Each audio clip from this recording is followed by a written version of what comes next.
અત્યારે છે ને જે ચા ને બની ગયું છે અને હવે પૂરી બનાવવાની છે. બુધવાર છે ને એટલે અમારા બેન પૂરી બનાવે અને મારે તળવાની છે.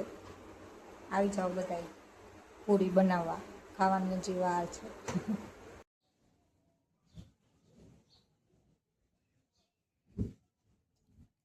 વિથાણ ઉપાડું છું અત્યારે, લાઈટ વહી ગઈ અત્યારમાં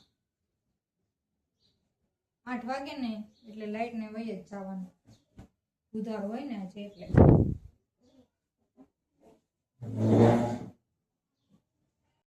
તાર આવવાનું દવાખાને?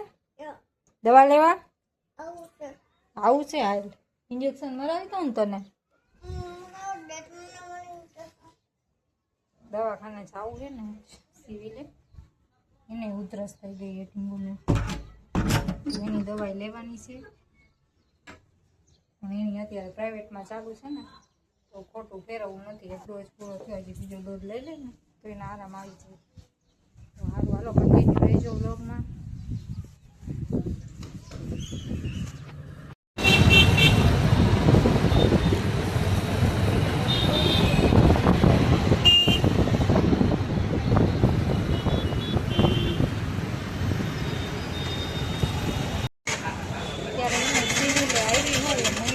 પાર્કિંગ કરવા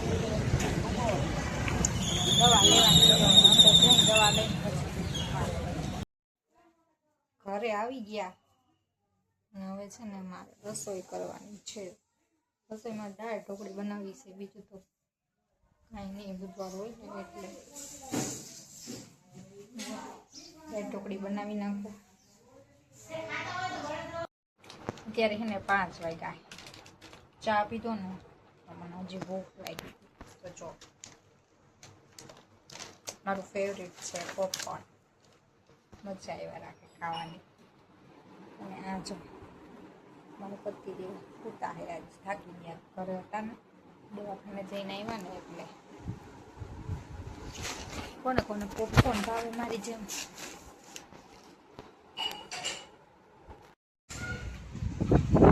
છે ને 6 વાગ્યા છે, નહીં 7 વાગવા આવ્યા છે. અને ઉપર આવી ટિફિન નીચે બનાવ્યું, શાક બનાવ્યું, ખીચડી બનાવી. મારા સસરાને ટિફિન લઈ જવાનું હોય ને એટલે.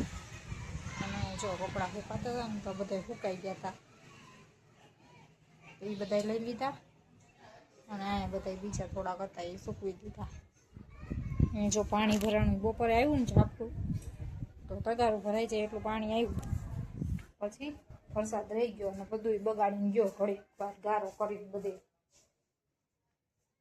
મારે એના રૂમમાં વાળવાનું છે.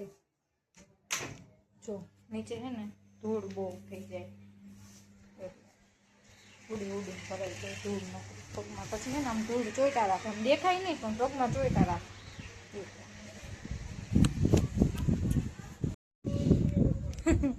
જો જમીન આવ્યા ને આ કોણ છે? અમારા છોટુ રાજા છે. છોટુ રાજા કોણ હોય? હા, છોટુ રાજા હોય, છોટુ રાજા.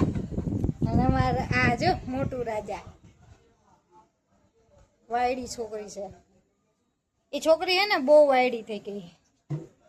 અમાર આરવ જો, ચલો બધા આરવનું મોઢું જોઈને ફટાફટ ફોલો અને સબસ્ક્રાઈબ કરી દો અને લાઈક કરી દો. આરવ માટે 1 લાઈક એટલે લાઈક કરી દો, સબસ્ક્રાઇબ કરી દો.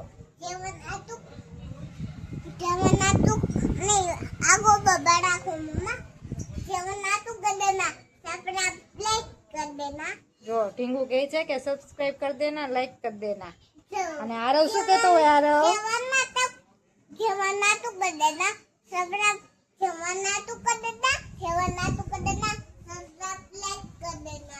પવન સારો આવે ને એટલે ઉપર મજા આવે, નીચે ગરમી થાય. એટલે અમારા ભાઈને હે ને ગરમીમાં રહેવું ગમતું નથી, એટલે એને સ્પેશિયલ ઉપર પવન ખાવા લઈ આવવો પડે. જો પવન આવે ને મજા જ એવા રાખે.